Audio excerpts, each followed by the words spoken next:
Welcome, everyone. Now, just days ago, we watched with lightning speed a complete militant takeover of the ancient and proud country of Syria. Its government and president deposed. No one knows now what the future holds for the Syrian people. A nation that has been destabilized, attacked, terrorized, occupied, and sanctioned for over a dozen years, we thought was on the path to recovery and reconstruction. But that all changed overnight and literally. Now, armed groups that failed for over a dozen years succeeded. And so why now? And why so suddenly? And who are the key benefactors and players involved? And what are the geopolitical ramifications for West Asia? Are some of the questions we'll be asking in your Press TV Spotlight program. And now this quick news package before we introduce our guests. Speaking to thousands of people from various walks of life on Wednesday, Ayatollah Khamenei denounced the United States and the Israeli regime as the principal architects behind the current turmoil in Syria. نباید تردید کرد که اونچه در سوریه اتفاق افتاد محصول یک نقشه مشترک آمریکایی و صهیونیستی است. بله، یک دولت همسایه سوریه نقش آشکاری رو در این زمینه ایفا کرده، الانم ایفا میکنه. اینو میبینن همه. ولی عامل اصلی اونها، عامل اصلی، توطئه‌گر اصلی، نقشه کش اصلی، اتاق فرمان اصلی در آمریکا و رژیم صهیونیستی است. Ayatollah Khamenei rejected speculations that the collapse of the Syrian government would undermine the resistance front. He emphasized the escalating pressure from Israel and its Western allies would only serve to strengthen the resistance front. مقاومت اینه، جبهه مقاومت اینه. هر چی فشار بیارید محکم تر میشه. هر چی جنایت کنید پر انگیزه تر میشه. هر چه با اونها بجنگید گسترده تر میشه. و من به شما عرض میکنم به حول و قوه الهی گستره مقاومت بیش از گذشته تمام منطقه رو فرا خواهد گرفت. Ayatollah Khamenei said Iran's military presence in Syria and Iraq was advisory, meaning the establishment of central headquarters, determining strategies and tactics, being on the battlefield when necessary, and most importantly, mobilizing the youth of those regions. He said this was aimed at confronting the Daesh terrorist group, which was a bomb of insecurity in the region. The political situation in Syria following the militant takeover of the country remains volatile. However, U.S. President Joe Biden and Israeli Prime Minister Benjamin Netanyahu have hailed the Syrian government's collapse as a historic opportunity, with escalating Israeli airstrikes worsening the already dire humanitarian crisis in the Arab country. In recent months, the resistant factions in Lebanon and Gaza have shown remarkable resilience against Israel and its Western allies. And now, Israeli escalation is likely to ignite a wave of resistance among the Syrian people, who have demonstrated their resilience against decades of conflict and terrorism. And now for our guests. Fouad Izzadi, a university professor and political analyst, joining us for the Iranian capital, Tehran.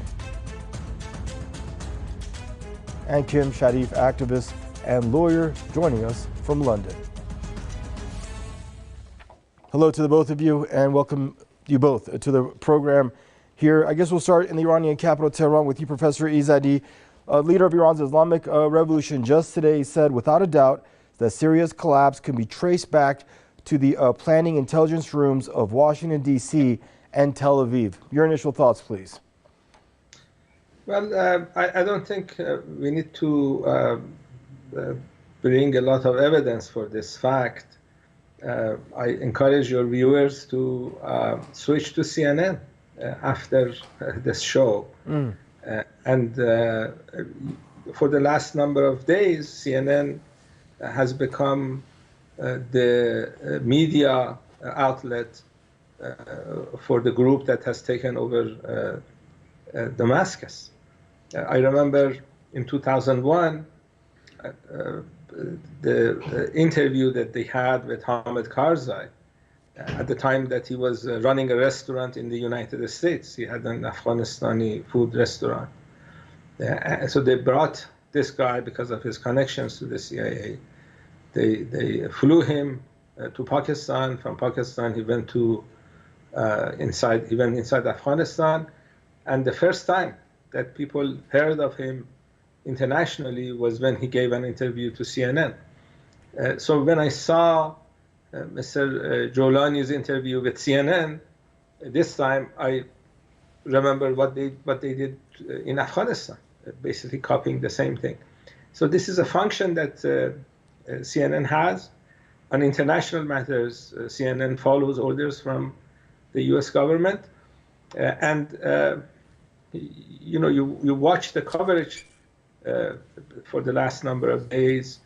You see a very sympathetic coverage. The Israelis and Americans are bombing sites in Syria for the last number of days. More than 500 sites have been bombed.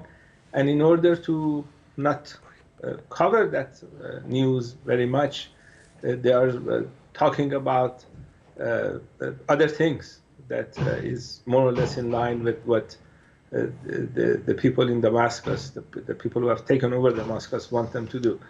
I think what happened in Syria was planned for at least 2 years. This is a joint American, Israeli, Turkish operation. And as you know, Turkey is not an independent country, especially when it comes to its military wing. They're under NATO. Turkish generals and other officers are trained by the Americans. And the support that this organization got from Turkey and the support that they got from the United States and Israel is extensive. And they basically worked as the ground forces for the Israeli Air Force. So they took over areas inside Syria. Now the Israelis starting the second phase of Syria's destruction, bombing places. And the reason they are bombing is that they realize that the young people in Syria are not going to tolerate a government that is in line with American and Israeli plans. Syrian people, Syrian youth are very proud. They hate the genocidal regime as much as anybody else in the world. Their land is occupied by the Israelis. They're not going to tolerate a government that is going to follow orders from the United States or Israel. They're not going to sit silent and see their country be occupied by the Israelis. So sooner or later, they will rise up if the government in Damascus falls in line with American and Israeli plans. And that's why the military sites in Syria are being bombed, because the Israelis and Americans realize that those weapons could reach the youth in Syria when they oppose a puppet government, if it comes to that. Okay. Another scenario is that there are elections in Syria, and that's what I think Iran is hoping, to have true elections in Syria. And if you have elections, then that government is not going to be a U.S. puppet government. So overall, I think the speech of Ayatollah Khamenei gave us a lot of clues on what Iran is planning to do, and I think established a lot of facts that you would not hear on corporate media in Western countries. Thank you for your opening thoughts there, Professor Izzadi. Kim Sharif, welcome to the conversation, and thank you for your patience, ma'am. Now, within minutes of the militant takeover of Damascus and, in essence, of Syria, Israel started with its further occupation, with its airstrikes. To Professor Izzadi's point, over 500 targets, and some put it near 700 immediately, within minutes. I mean, from your perspective, was this pre-planned, premeditated, or was it just seized opportunity amongst chaos? No, I mean, good evening to you both. It's quite clear that this was premeditated and pre-planned, and a lot of hard work has gone into this. And you need to take into account the fact that, for example, here in the UK, just over a week ago, There was an arrest of members of the PKK as a banned terrorist organization, which led to a huge kerfuffle in the streets of London within the Kurdish community opposing the arrest. And it seems to me that that was an act to appease Erdogan, to cooperate with them in the carrying out of this heinous terrorist crime against the state of Syria. And now the issue is it is being planned and prepared, and everything is obvious, because an operation of this scale requires a great deal of thinking and preparation and studying and analyzing and gathering a lot of data. And so, yes, I do agree that this was pre-planned and it was designed. Now, let's not forget that these people have been shouting on top of their lungs for nearly over 10 years that Assad must go. Why must Assad go? Well, Assad must go because Syria is friendly with the Axis resistance, and that is something that is very disturbing for them, and they couldn't live with it. Secondly, Syria is full of resources, oil, gas, and lots of other mineral resources. If Syria were left to do its own conducting of its running its country, Syria would probably be one of the richest countries in the area, probably more richer than European countries and others. And they want to put their hands on the resources of Syria.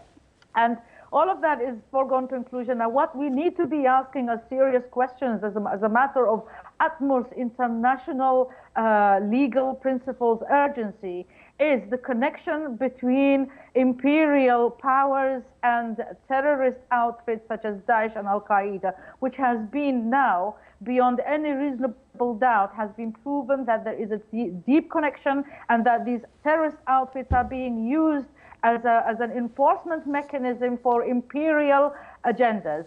And that is a very, very dangerous, frightening thing to be aware of in the world. And the whole world has been, in one hand, united to fight terrorism.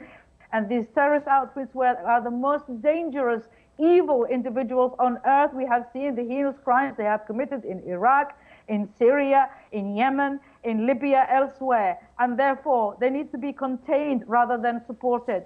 Now, there is the connection between the Zionist entity and terrorism has been established on live TV with a Mehdi Hassan interview of a senior official of the Zionist entity regime, admitting that they have been supporting the terrorists by providing them with medical aid during their rampage in Syria and Iraq. Now, that is a very important question that needs to be investigated thoroughly. And now that we see that the U.S. is now rebranding it, in fact, covering up all its serious crimes, I mean, crimes including the beheading of a 12-year-old innocent child at the back of a truck for the whole world to see. Have they forgotten what they have done to the Yazidis? Have they forgotten what they have done to the women they've been selling in the streets? This is a very serious crime on the international platform that needs investigation, not by the usual suspects, not by anybody who has a hand with these terrorist takfiri evildoers, but by independent international bodies affiliated to the General Assembly to conduct a thorough investigation into the connection between these terrorists and certain countries who have been using them for their imperial purposes. Because this is very important, because as it's affecting now today Syria, it can affect anybody else. So this is a testing ground now for humanity. If this matter is not contained and dealt with, then it will be operated on elsewhere in Africa, in Asia, anywhere else the imperialists decide to take hold of. And therefore, there has to be an international public inquiry into the connection between terrorism and these countries. With evidence. The evidence is now foregone conclusion. It's all over. So it's an open and shut case. And as a result of that, the case of the currently running case of the ICJ has to include a charge of terrorism against the Zionist entity, because it has been supporting terrorism for its political gains. We don't have, and so I'm Ms. Sharif, let me come back to you in just a second. Muslims have had their lives destroyed. Right. Thank you, Ms. Sharif. I don't mean to cut you off, but we do have very limited time. I want to swing back over to Professor Izadi. You hear this rhetoric out of the White House, out of the Zionist leadership, saying that this militant takeover of Syria has dealt a death blow to resistance in the region. But you don't hear that sentiment, not out of Tehran, not out of Damascus. To your point earlier, not out of the young Syrians, not out of Lebanon or Sana'a or Baghdad. Why? The resistance has been able to free Iran from American and Israeli occupation in 1979. That was the Islamic Revolution. They managed to free southern Lebanon through Hezbollah in the year 2000. If Americans were successful in their occupation of Afghanistan and Iraq, we would be living in a different Middle East. They were not. If they were able to succeed in Syria in 2011, 2012, we would be facing a different Middle East. So it is very natural for the Americans and Israelis to be upset with the resistance front. The resistance front was created to oppose American hegemony and Zionist hegemony in this part of the world, and they're successful. And I think the happiness that you see in Western capitals is going to be short-lived because of the Syrian people. The only way they can achieve their goals in Syria is to have a dictator running Syria. And I don't think the Syrian people will accept that. The other option is that they will turn Syria into another Libya. If they cannot impose a dictator, they may want to create chaos. This is what Ayatollah Khamenei said in a speech about a month ago, that Americans like two types of system. One is a dictatorship, so they can bribe the dictator and push him to this side that they want, or they want chaos. So if they cannot establish a dictatorship in Damascus, then they may want to turn Syria into another Libya.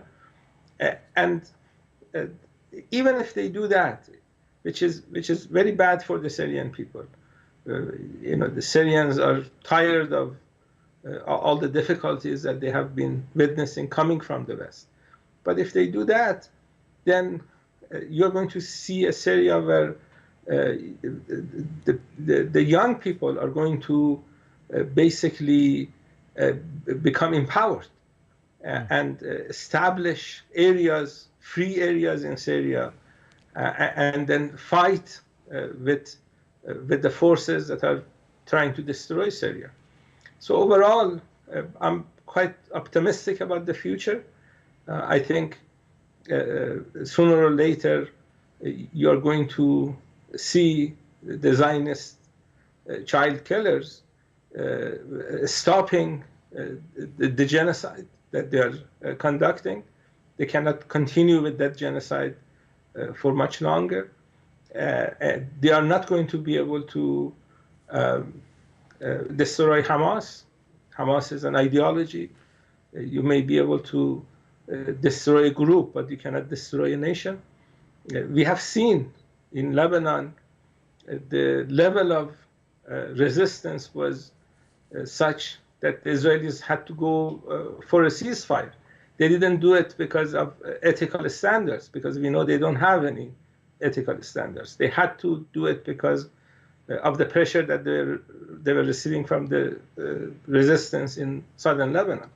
And sooner or later, I think in Syria, you would see a situation where the experience in Palestine and Lebanon in opposing American hegemony is going to be repeated. Okay, we're almost out of time. I want to get this last question out to Ms. Sharif. So suppose this new Syrian government plays the tune to the West, to their dictates or whatnot. Do we see Turkey and the U.S. and Israel stop their occupation? Do we see Israel stop its attacks? Do we see the Syrian people have their borders respected, enjoy prosperity, and live peacefully? highly unlikely. I mean, the Zionist regime has had a significant defeat over the last 14 months or so, and it has lost its standing in the world, and now it's trying to kind of re-establish some kind of 1967 gains as it did then. And so I don't think it's going to leave, because notice, as soon as the terrorist outfits moved into Damascus, you see the Israeli tankers moving into Syrian borders to grab land. When the Zionist entity grabs land, it never lets go, and that's what's going to happen. They're not going to let go of Syrian land. Ditto for the Turks. The Turks have had a problem with the issue of the PKK, who appear to be based around that area. And they want to be taking, they always wanted to take land of Turkey. One of the reasons why Assad refused to speak to them was because of that occupation of his land. And now they are highly likely to expand. And because, like I said before, there are resources, mineral resources at issue here. And these people are ambitious to put their hands on that and take it for themselves, as they've been stealing it anyway for a long time. Now they just want to increase and up the game furthermore. And in terms of what's going to happen to Syria itself, I can't see it having a peaceful, democratic, and normal situation, because these takfiri guys can't coexist with other human beings, because that is their nature. They are takfiri, and all they know is violence and beheadings and chopping off limbs and that kind of thing. What needs to happen is reform of the international platform, namely the UN.